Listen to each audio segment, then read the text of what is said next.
देखो हला नहीं सुनो,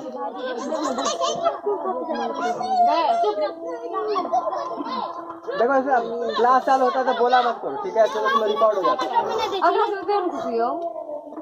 सुनो हमारा शेड्यूल क्या रहेगा, सुनो हम ये चाह रहे हैं, अगर पहले बात कोई होता है बच्चा, सुनो हमारा क्लास होता है लगभग 6 दिन, ठीक है? 6 दिन।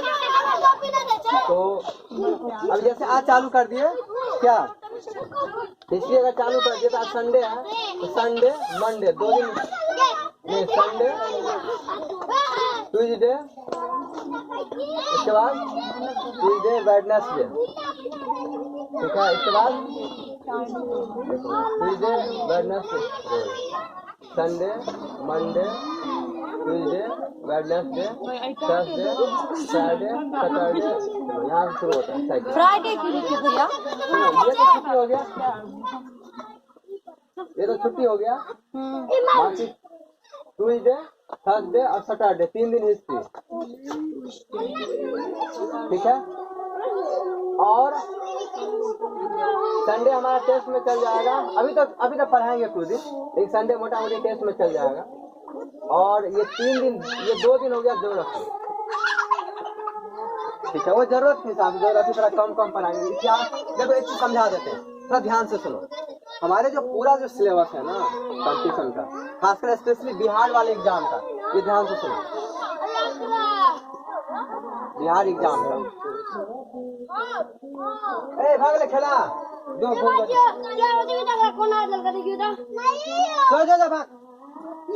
खेला बंद कर, प्रेम फुटबॉल लगे खत्म कर। तो बिहार में जितना भी एग्जाम होता है,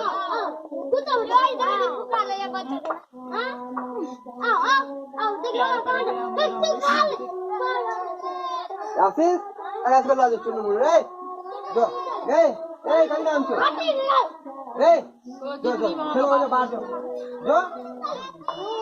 बात जो कहीं नाम क्यों कभी नहीं देखो लता लता नहीं खोलो, सांस खराब हो जो बाहर जो प्रेम करके बाहर ला जो हल्ला नहीं करिए जो।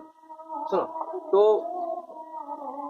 देखो बिहार में जितने भी एग्जाम होते हैं ना, स्पेशली बिहार एग्जाम की हम बात कर रहे हैं, उसमें इतिहास का भूमिका बहुत ज्यादा है। इसके पीछे कारण है, पता है? इसके पीछे तुम लोग कारण नहीं पता होगा, लेकिन बहुत बड़ा कारण है। इसलिए जितना भी एग्जाम होता है ना, उसमें स्पेशली इतिहास का पोर्शन बहुत ज्यादा होता है। हालांकि इस बार क्या हुआ है ना कि कुछ एग्जाम में थोड़ा कम किया, लेकिन फिर भी बिहार के जितने स्पेशली एग्जाम होंगे उसमें इतिहास का भूमिका ज्यादा है। इसके पीछे कारण क्या है कि हम जब इतिहास पढ़ाएंगे ना तो समझ में आ जाएगा। इसके पीछे कारण यह है कि जब हमारा इतिहास चालू होता है तो स्पेशली प्राचीन भारत जब शुरुआत होता है मौर्य काल से, तो प्राचीन भारत जब, और स्पेशली हमारा प्राचीन भारत शुरू होता है मौर्य काल से,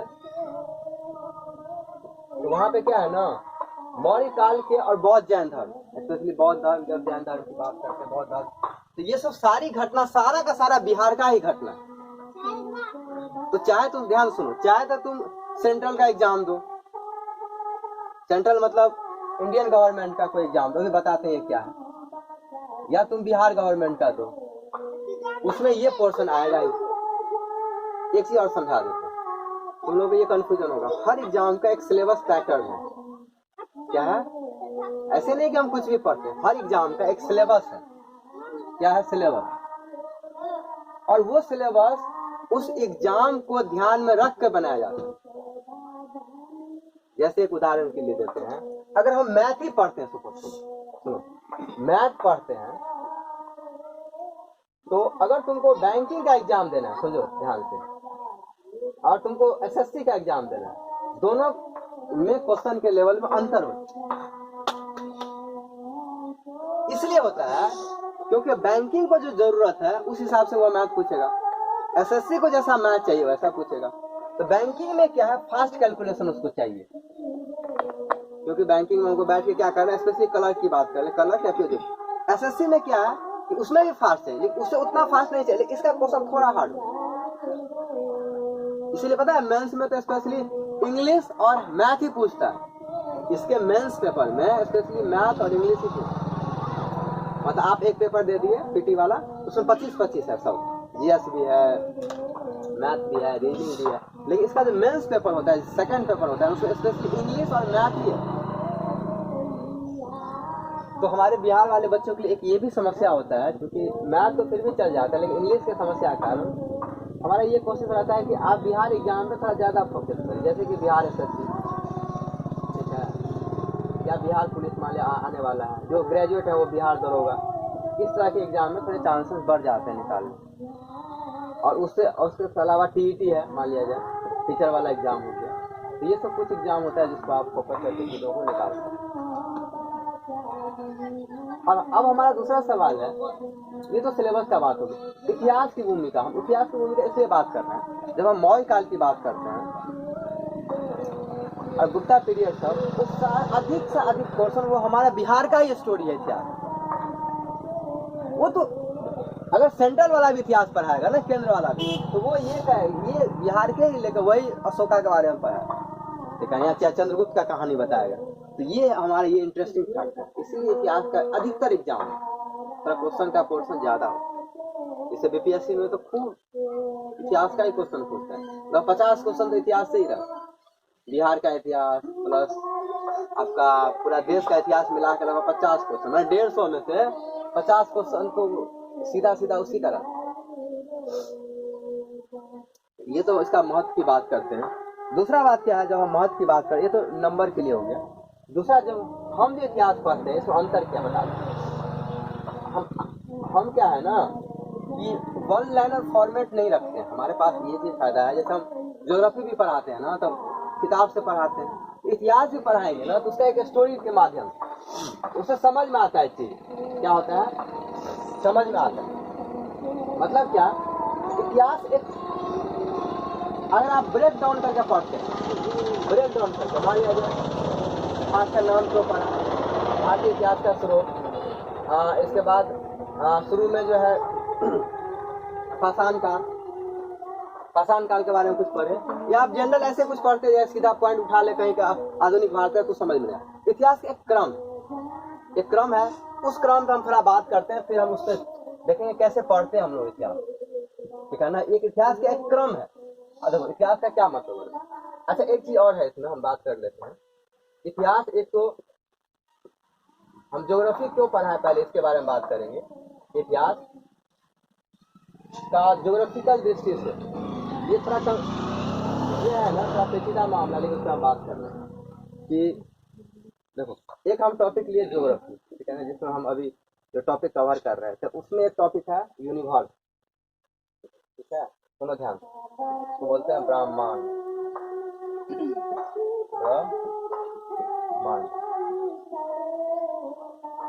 तो कहानी ऐसे शुरू होता है हमारे इतिहास से, जब हम बात करते हैं तो कुछ कहानी हम लोग ज्योग्राफी के माध्यम से, ज्योग्राफी में क्या पढ़ते हैं कि हमारा पृथ्वी का निर्माण कैसे हो। जैसे उसमें हम लोग पहले पढ़े थे ब्रह्मांड, इसीलिए पढ़ाया था ब्रह्मांड का निर्माण हुआ, अलग अलग उसके बीच में थ्योरी दिया गया। तो मतलब कहने का मतलब आज जो हमारा ये पृथ्वी एग्जिस्ट है, मतलब ये जो हमारा इस धरती पर हम हैं, उसकी बहुत लंबी कहानी, करोड़ों साल पहले की कहानी। हमारा ब्रह्मांड से पृथ्वी बना, ठीक है, ये जो हमारा पृथ्वी बना, उससे पहले अलग अलग क्रियाएं। अगर पृथ्वी है, इसे इतना चीज पढ़ाए थे, तो सूर्य के माध्यम से चल रहा है, सूर्य हुआ तो पृथ्वी का निर्माण हुआ, फिर हमारा आकाश गंगा है, ये सब कंसेप्ट, क्योंकि लोग उस दिमाग में आता है कि यार हम लोग आए कैसे, ठीक है ना, इसलिए हम इसके बारे में चर्चा कर ली कि हमारा ग्रह का जो है पृथ्वी का निर्माण कैसे। तो उसका लंबा कहानी है कि ठीक है, बहुत लोग बोलता है कि सूर्य से निकला, ठीक है, फिर उसको ठंडा हुआ, ठंडा होते होते फिर अलग बहुत साल का दौरान। लेकिन इतिहास में जो हम पढ़ते, अब शुरू कर, ये सब सारा ज्योग्राफी का पोर्शन होता है। इतिहास में शुरू कहानी कहाँ से होता है, लेकिन इतिहास जब हम पढ़ते हैं तो सबसे पहले हम इतिहास साक्ष्य की बात करते हैं। यहाँ समझ लीजिए,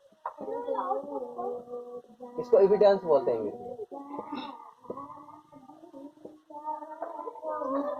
अब सारा का सारा फंडा यहीं से, इतिहास का साक्ष्य। तो हमारे यहाँ क्रम ऐसे, एक चीज और समझा देते हैं, लोगों को लगता है इतिहास के पढ़ने का क्या फंडा है। इतिहास का पढ़ने का फंडा ऐसे है कि जब उसके लिए जो वो लोग होते हैं वो अपना खोजे, सुने कंसेप्ट क्या खोजे, कोई सामान उसको कहीं से मिला, उसको वो फिर क्या करते हैं, डेटिंग करते हैं। इसको समझ लीजिए, इसमें क्या होता है डेटिंग के, डेटिंग मतलब उसको तिथिवध कहते हैं। तिथिवध की कि कौन घटना पहले हुआ, फिर उसको क्रम अनुसार सजा के फिर इतिहास का निर्माण किया। हमको ये आइडिया होना चाहिए ना, जैसे ठीक है हमारा एक फैमिली चार्ट लिखे सब, हम अपना फैमिली चार्ट लिखे, उसमें ये कंसेप्ट आएगा था परदादा, परदादा से पहले और भी होगा, ठीक है, परदादा, ठीक है, फिर दादा, फिर फादर, फिर चाचा, अंकल, फिर बेटा, इस तरह से। तो हम लोग यहाँ से शुरुआत करेंगे, तो हिस्ट्री लिखते हैं इसके क्रम में, ये बात को विशेष रूप से ध्यान रखा जाता है कि उसका शुरुआत जो है, नहीं खेलो चल दो सुनो, तो उसका विशेष रूप से ध्यान रखा जाता है कि हमारा क्रम पहले से शुरू हो। तो इतिहास का एग्जैक्ट तरीका यही होता है, तो उस क्रम को हम लोग जाने और फिर समझे और फिर एक तरह से पढ़े। तो हमारा क्या मोटिव है, हम आपको स्टोरी बताएंगे, वो लिखना नहीं है, वो समझने के लिए। और जैसे इस सबका जिसका बीए में कोर्स है उसको समझना होगा। और हाँ, जब तुम्हारा है तो तुमको हम लॉन्ग आंसर भी देंगे, तुम साथ साथ लिखते जाना, ठीक है ना, तब ताकि तुम्हारा तैयार होते जाए, फिर अलग से भी तुमको पढ़ाएंगे, उसके लिए डरो मत, तो वो क्वेश्चन तैयार हो जाएगा। तो ये इसलिए स्टोरी बताएंगे, मतलब जैसे इतिहास एक्चुअली हमारे यहाँ घटता है ऐसे पूरा स्टोरी, फिर क्वेश्चन जहाँ से आता है ना फिर उसको साथ साथ लिखेंगे, तब आपको याद रहता है। कुंदन जी, आप कैसे इतिहास पढ़ते थे बताइए? कौन सा? 12वीं वाला बुक था। रिसेंट का? नहीं 12वीं का था। कौन सा किताब था? 12वीं का था कि 11th का था? एनसीईआरटी का था। एनसीईआरटी कौन सा? थीम वाला? बहुत मस्त किताब था सर, पढ़ने में अच्छा लगता था। अच्छा, लेके आएंगे सर कल। हाँ, ठीक है। कितना किताब है उसमें? उसमें चैप्टर नहीं, किताब कितना है उसमें?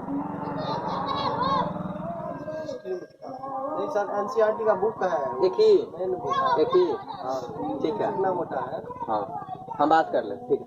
देखिए हम बता रहे हैं, हम उसी का सहारा लेंगे, ठीक है ना, लेकिन आपको पता नहीं चलेगा। सुनिए बता रहे उतना आपको अभी इस लॉट में, क्योंकि वो मोटा किताब है ना, उतना पूरा नहीं हम पढ़ाएंगे इस लॉट पूरा में, नहीं पढ़ेंगे, लेकिन वो हम भी पूरे नहीं पढ़े थे सर, 3-4 चैप्टर तक पढ़े थे। सुनिए हम बता रहे हैं, वो उसी का स्टोरी आपको सुनाया जा रहा है।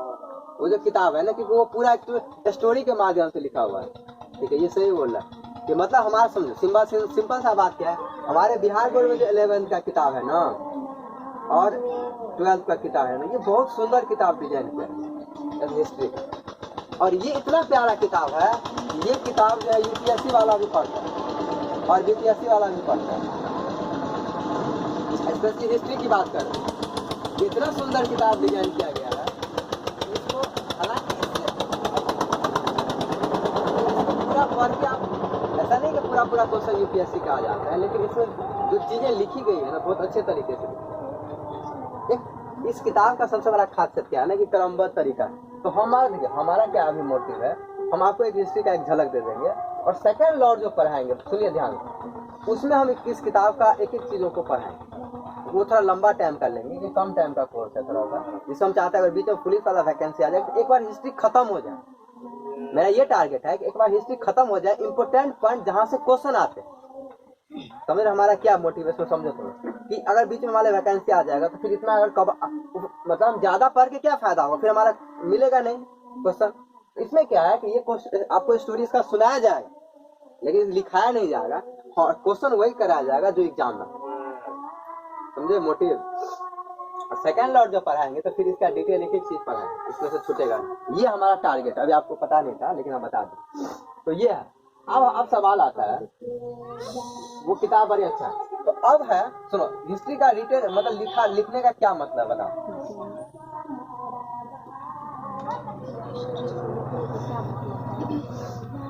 समझा सुन लो, हिस्ट्री के लिखने से पहले हमको क्या चाहिए, कुछ चीजें चाहिए।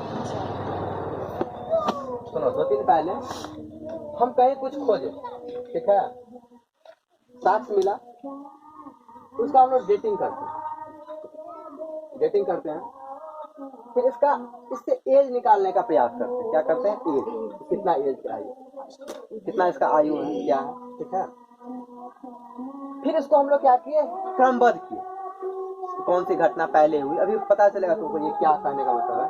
तब इस अनुसार से पूरा हम हिस्ट्री को लिखें। उस अनुसार से सुनो, अब ध्यान से सुनो, उस अनुसार से हिस्ट्री को हम पढ़ने के दृष्टि से मोटा मोटी 3 हिसाब से बांट, ठीक है, प्राचीन काल, मध्यकाल और आधुनिक काल। 3 हमारा जो है, उसमें एक कंसेप्ट और भी है, उस पर हम अभी बात करेंगे कल, लेकिन अभी हम जो मोटा मोटी जो क्लासिफिकेशन है, तो क्योंकि कुछ लोग ऐसे भी बांटते हैं कि प्राग ऐतिहासिक काल, आदि ऐतिहासिक काल और ऐतिहासिक काल, इस पर भी बात करेंगे। आपके दिमाग में कोई कंफ्यूजन नहीं रहेगा, उसकी टेंशन ना लीजिए। इसलिए बांटने का तरीका क्या है बात करें। तो मोटा मोटी जब हम बांटते हैं इतिहास के, उसमें प्राचीन काल, मध्यकाल और आधुनिक काल। उस प्राचीन भारत में जब हम बांटते हैं ना, तो उसमें कुछ चीजों को समझने का, तो हमारा जो अभी का फोकस होगा प्राचीन भारत। तो अब दूसरा सवाल आता है कि हिस्ट्री को जो बांटे, तो हिस्ट्री में पढ़ेंगे कहाँ से, कैसे पढ़ते हैं? सबसे बड़ा विवाद इसीलिए ना, हिस्ट्री का मतलब क्या। पहला बात, जब हम यहाँ से शुरू किए, हिस्ट्री का हम जब परिभाषा करते हैं, तो हिस्ट्री मतलब क्या, कोई चीज है पुराना, उसको हम कलेक्ट करते हैं, उसे कुछ सीखते हैं, उसको क्रमबद्ध करते हैं। हिस्ट्री का क्या मतलब हुआ, जब हम कोई पुरानी चीज को मिला, सुनिए 2-3 कंसेप्ट समझिए। हिस्ट्री का क्या मतलब, पुरानी चीज मिला, उसे कुछ सीखे, उसको क्रमबद्ध किए, और वो उसका आधुनिक संदर्भ में उसका क्या मतलब प्रस्तुत करता है, ये होता है इतिहास का पूरा खंड। जैसे पुराना चीज कोई भी उठा ले तो उसको हम बात करेंगे, ये परिभाषा के जब हम मतलब करते हैं ना। अब उसमें कुछ क्वेश्चन जैसे जानते हैं, इतिहास के पिता किसको हेरोडोटस से कहते हैं, ये सब चीजें हमको थोड़ा मतलब लिखा देंगे, उसमें कोई बात, क्योंकि ये सबसे क्वेश्चन आता है कि इतिहास के फादर किसे कहते हैं, तो उस सब पे हम बात करेंगे अभी, ठीक है, वो लिखाने वाले पॉइंट। अभी हम असरा समझ लेते हैं कल से।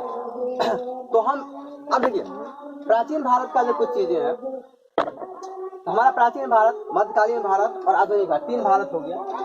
अब सवाल आएगा कि हम भारत को, ये जो पूरा का पूरा कहानी है, पूरा कैसे हम क्रमबद्ध करते हैं, पढ़ते कैसे। तो इसके लिए जो है हम अलग से फिर चैप्टर हर में दिया जाता है, भारतीय इतिहास के स्रोत क्या होते हैं, स्रोत मतलब क्या, उसमें अलग अलग भारत का, अगर हम प्राचीन भारत पढ़ रहे हैं तो प्राचीन भारत का स्रोत, मध्यकालीन भारत पढ़ रहे हैं मध्यकालीन भारत का स्रोत, और आधुनिक भारत पढ़ रहे हैं, और आधुनिक भारत पढ़ रहे हैं तो आधुनिक भारत का स्रोत। दो कंसेप्ट, ठीक है। ये क्या है बता,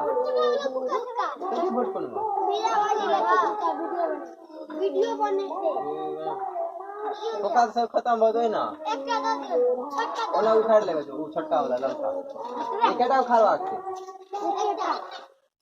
तो अब क्या है,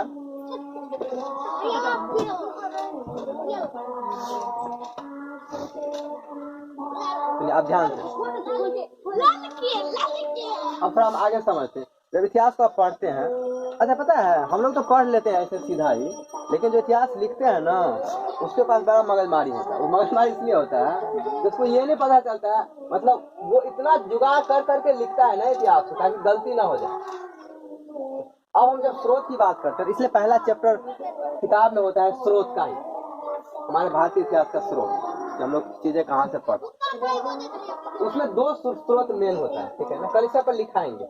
एक स्रोत की जब हम बात करते हैं, देखो अंजलि ध्यान से सुनो, जो खासकर जिसका हिस्ट्री है ना बीए में, सीधा सा क्वेश्चन आता है, प्राचीन भारतीय इतिहास के स्रोत क्या है, उसको लिखो। तुम बीए में हो, ध्यान से सुनो, तुम भी सुनो, बीए में क्वेश्चन है तो 20 मार्क, क्या बंधन 20 मार्क का होता है ना, 20 मार्क का क्वेश्चन, 5 क्वेश्चन ना, 20 पंचे 100, 20 पंचे 100, हाँ मैंने 20 नंबर का क्वेश्चन है। अब तुम 12th वाला में जो होता है वो 5 नंबर का क्वेश्चन। काम किया है, जितना समझा देंगे, लिखा तो अलग से नोट दे देंगे, अभी हमको इसमें ज्यादा नहीं लिखाना है डिटेल, लेकिन तुम लोग अलग से उसमें बताते जाएंगे, तो कहाँ से पढ़ना है तो उतना तुम लोग को कलेक्ट करें। तो हम जो स्रोत की बात करते हैं, तो एक तो है साहित्यिक स्रोत, जिसको हम लोग बुक करते हैं, साहित्यिक,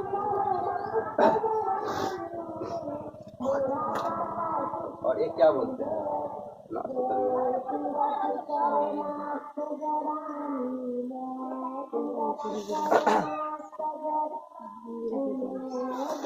पुरातत्व, अच्छा याद आ गया, आर्कियोलॉजिकल साइट, पुरातत्व,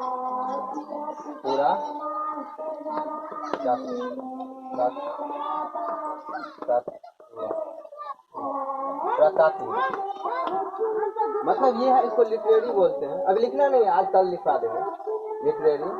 और ये है आपको आर्कियोलॉजिकल, आर्कियोलॉजिकल। सच समझते हैं कैसे इतिहास का लोग निर्माण करते हैं। एक तो जो पुरानी किताब है उसको हम पढ़े, उससे पुरानी जानकारी लिखे और डेटिंग कर दिए कि ये चीजें पहले पहले घटना हुई, उससे ये पता चलता अरे यार ये इतना साल पहले हो चुका था। आप जैसे उदाहरण रामायण, महाभारत, पुराण, ठीक है, इसके बाद वेद, ये सब हमारे यहाँ सब पुरानी किताब, जो आज से लोग हजारों साल पहले से लोग पढ़ते आ रहे हैं। लोग लगा लिया अरे यार ये सब चीज का मतलब, ये उसमें डेट भी मेंशन है कि कौन सी लगभग कितना कितना दिन पहले का है घटना। तो एक तो आइडिया लग गया कि इन किताबों को पढ़ के, अब पता है ये किताब इतना प्यारा डिजाइन है, उस टाइम के इस किताब को पढ़ के देखिए हिस्ट्री का क्या फायदा होता है। लोग सोचता होगा हिस्ट्री मैंने रखना, ऐसा नहीं। अगर हम रामायण पढ़ते हैं, महाभारत पढ़ते हैं, अगर जैसे एक महाभारत है तो उस टाइम के कम से कम उस टाइम के सामाजिक स्थिति के बारे में पता चलता है, आर्थिक स्थिति के बारे में पता चलता है।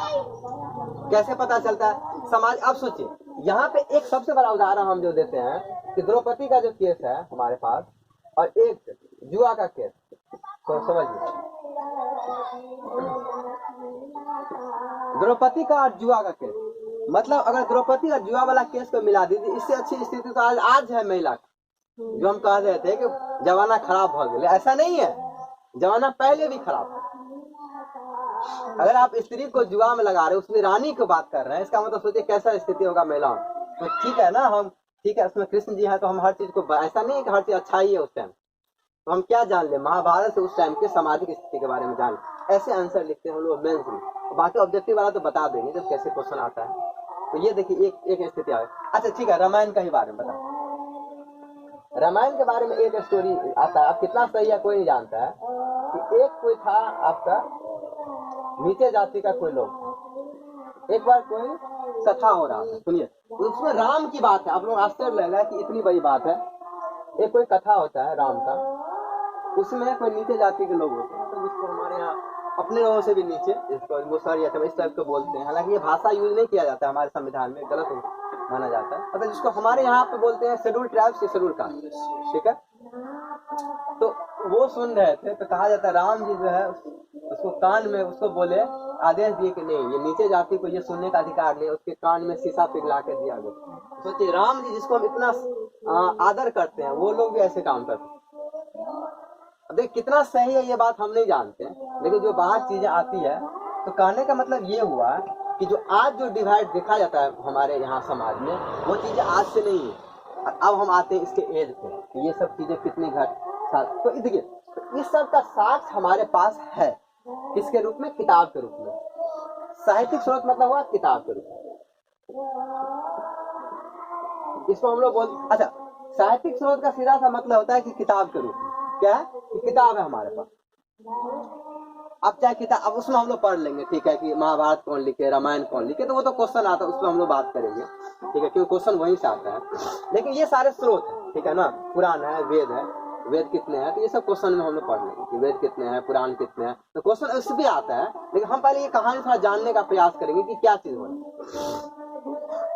अब समझ, तो एक तो सीधा सीधा उस टाइम में कोई किताब लोग लिखे और समझ में आ गया कि ये इतिहास की ये चीजें हैं, उससे लोग निकाल लिए सामाजिक स्थिति, उस टाइम में लोग पैसा कैसे कमाता था, आर्थिक स्थिति क्या था, एक किताब का फंडा।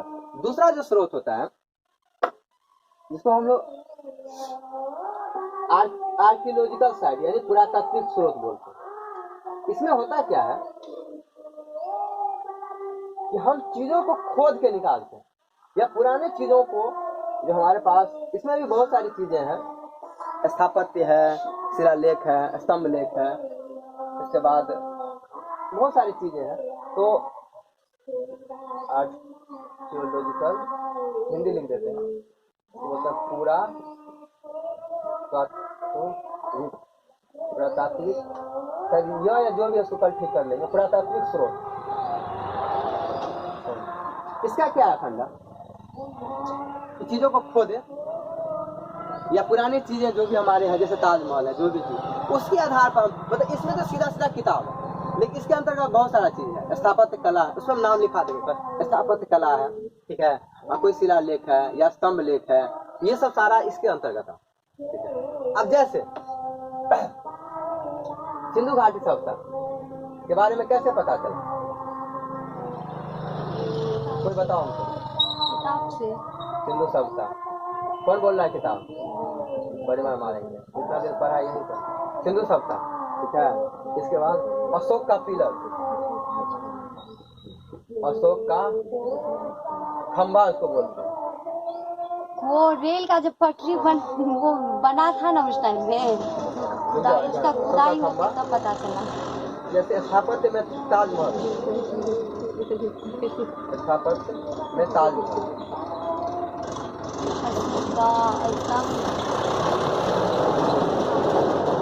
इसके अलावा शिलालेख, शिलालेख, शिलालेख। हाँ चलो, कौन बोल रहे बताओ, बोलो नहीं। है कि और सर? हाँ बताओ।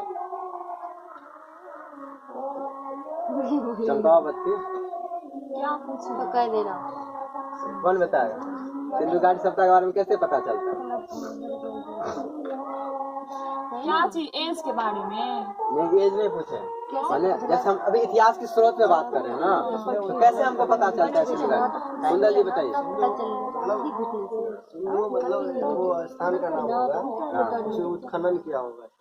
हाँ चलिए, एक सही है, चलिए बैठिए, यही हम बात पूछना चाह रहे हैं, बैठिए। खनन के माध्यम से तुम लोग बताओ। सब भैया ताका खोज बातें करते तुम भी तो पढ़ी हो ना भैया। जब रेल का पटरी बिछाया जा रहा था ना, तब ठीक है, वो तो कहानी है, कहानी याद, इतना ही पता है। देखो ध्यान, ये सारी ऐसी और इंटरेस्टिंग बात बताएंगे। ये सब जितना स्टोरी है ना, ये हम लोग, हमारे पास जो वेद पुराण है, इसके माध्यम से हम लोग जान लें। लेकिन इंटरेस्टिंग कहानी तो ये है, जब अंग्रेज हमारे यहाँ था तो 1921-22 की कहानी है। उस टाइम में सिंधु एरिया में काम चल रहा था रेलवे का। तो वहाँ पे क्या हुआ, जब काम चल रहा था, चीजों को साफ किया जा रहा था, अचानक क्या हुआ, जैसे साफ करते तो कोई पुराना चीज मिल जाता, तो वहीं से कुछ चीज मिला ना, तो वहीं से खुदाई का शुरुआत हुआ, खुदाई का। और खोदते खोदते इतना बड़ा जगह है ना, पता है ना, सिंधु का जो सिंधु घाटी सभ्यता इतना बड़ा जगह है कि लगभग जो है अपने बिहार से लगभग 2-3, मतलब इतना बड़ा 2-3 गुना है जगह, मतलब इतना पूरा जगह को खोद लिया। इसीलिए मैप पढ़ाया हम ये। अब यहाँ पे हमको नाम का जरूरी पड़ेगा। ये इतना जगह को, इतना बड़ा जगह को खोदा गया, मैंने काफी बहुत बड़ा जगह। अब कहने का मतलब ये है कि सिंपल, हम आज हमारा टॉपिक है कि खुदाई के माध्यम से हमको सिंधु घाटी सभ्यता के बारे में पता। अब देखिए, खुदाई से आपके दिमाग में होगा खुदाई से क्या हो, तो खुदाई से चीजें मिलती है।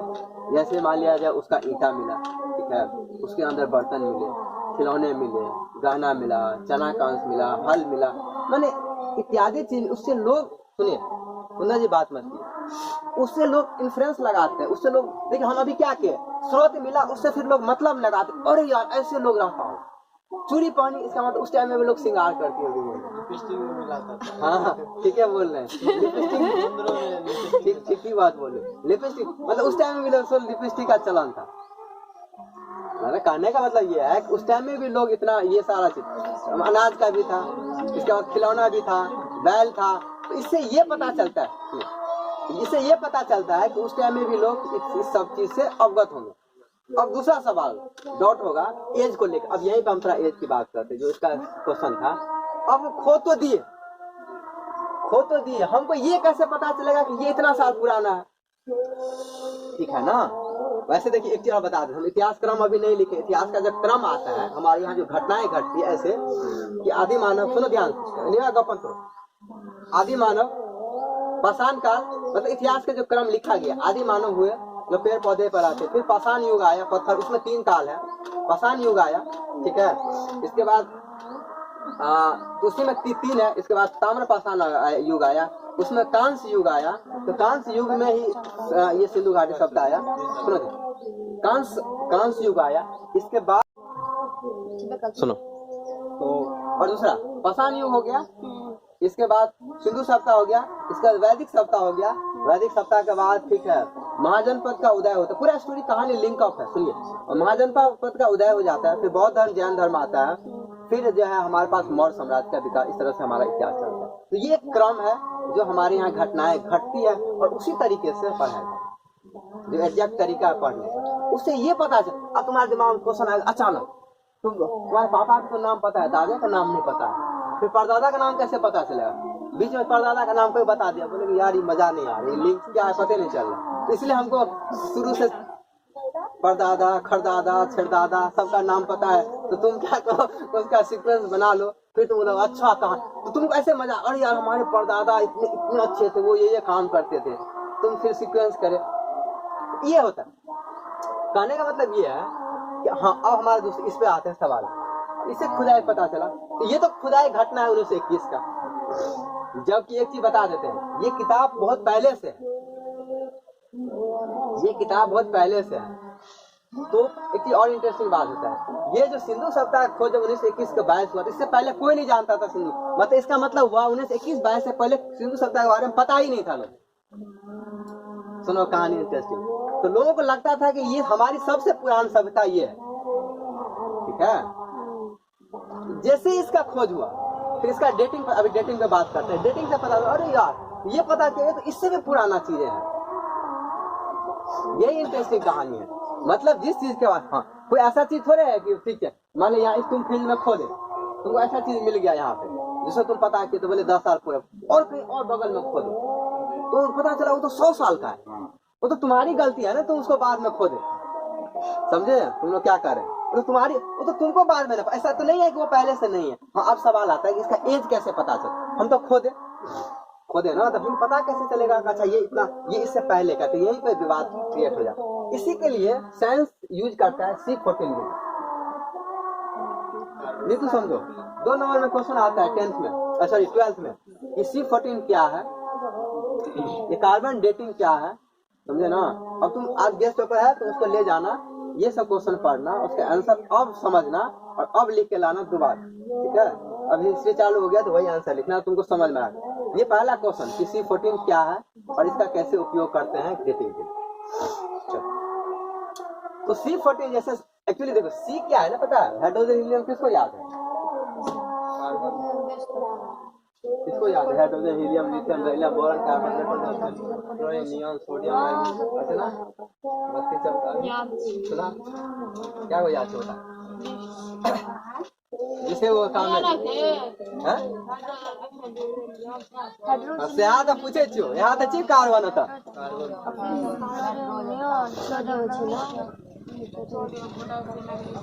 सुनो देखो, यहाँ से क्वेश्चन इसलिए आ सकते थे। किसको याद है बताओ, एक बार उठ के हमको सुना दो। अंजन सुनाओ, तुमको बोल लेते सुनो, थोड़ा जल्दी सुनाओ ना, फिर हम आगे बात करते हैं। नहीं सुनो, तो ये सारे कम से कम 20 देखो, इसीलिए बचपन में सब रटाया जाता है, 9वां 10वां में, 9th 9th 89th में है वैसे, ठीक है।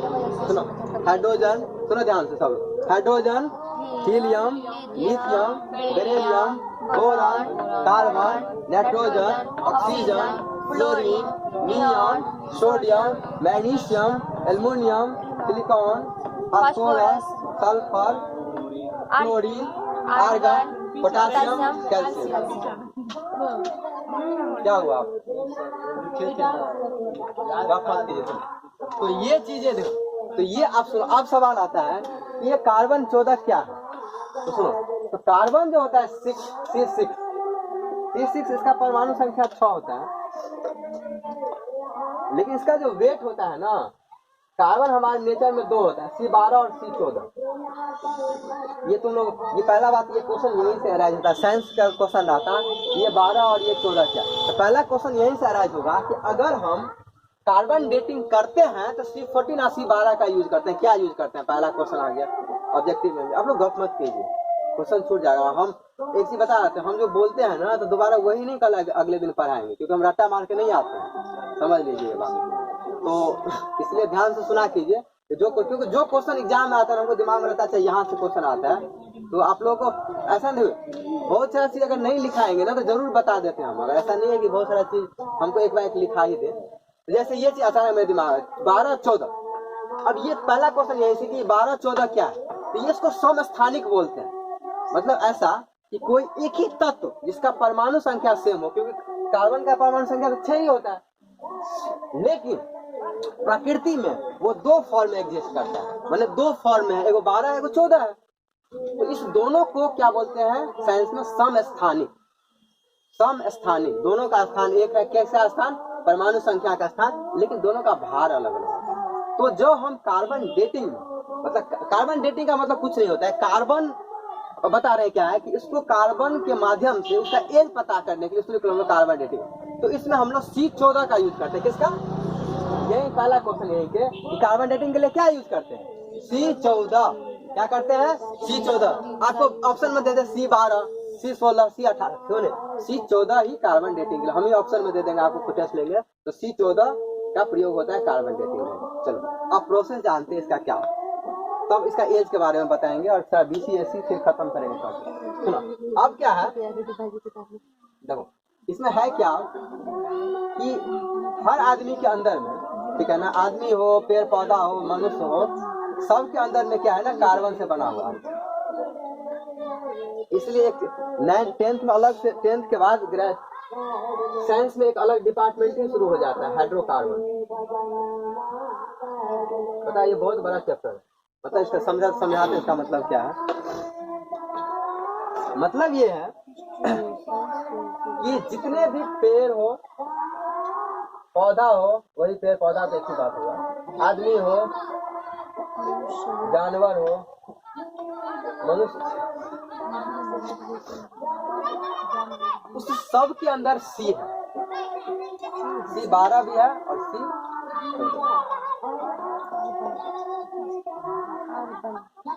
तो होता क्या, सुनो ध्यान से, कैसे पता करते हैं, ये C14 के अनुसार से हम पता करते हैं। कैसे पता करते हैं, अब कोई मर गया या कोई सामान मर गया, सबसे पहला बात ये जानना होगा इस सब के अंदर C होता है, कार्बन। एक चीज बताया तुमको समझ में आएगा कैसे आता है, तो जो हम जलाते हैं ना, तो जो धुआं निकाल के गंदा स्मेल आता है उसी को कार्बन, जैसे कोई चिड़चिड़ी टाइप का सुगंध आता है, गंध आता है, जैसे पेड़ पौधा में अजीब सा, ये सब कार्बन।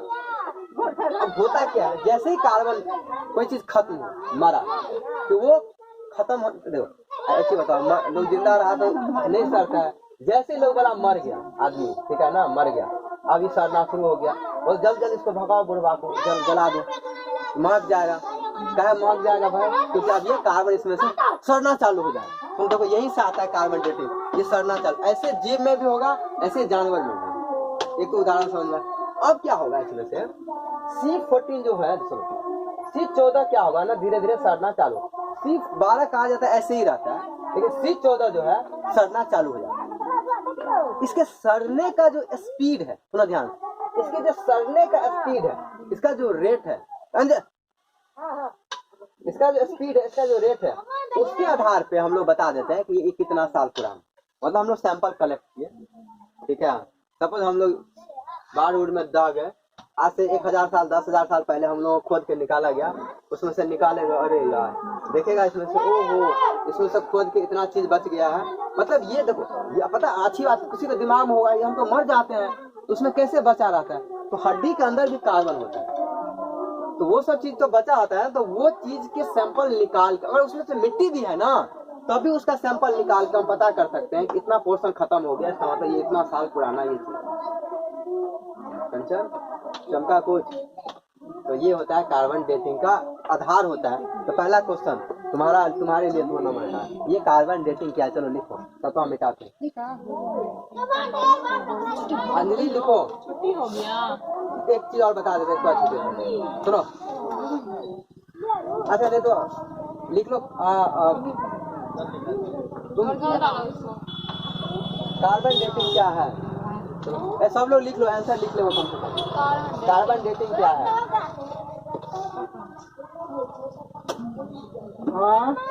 कार्बन डेटिंग क्या है? कितना टाइम हो गया? ज्यादा हो गया? 5 बज गया। पता है घड़ी बाजार लगे छे। वो तो बंद करो।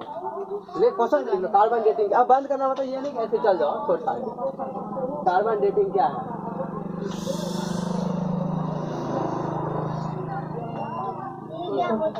लिखाइए ना।